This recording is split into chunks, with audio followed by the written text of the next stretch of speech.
दक्ष news, सामान्यांच्या हक्कासाठी नेहमी दक्ष.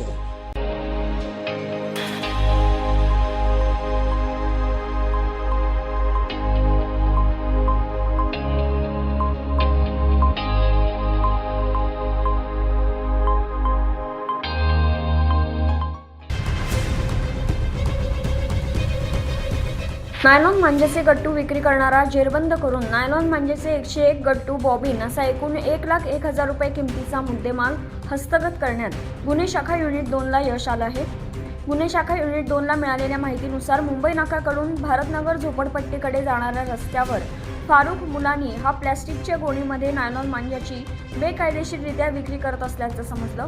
त्यानुसार गुन्हे शाखा युनिट 2च्या पथकाने सापळा रचत फारुख जाफर मुलानी यास ताब्यात घेतलंय.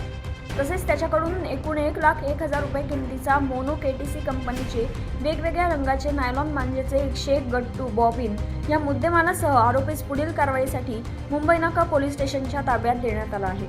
दरम्यान नायलॉन मांजावर बंदी असताना देखील सर्रासपणे नायलॉन मांजाचा वापर केला जात असून यापुढेही कोणी वापर करताना आढळून आल्यास कारवाई केली जाईल असं पोलिसांनी सांगितलं. रोशन गव्हाणे, दक्ष न्यूज, नाशिक.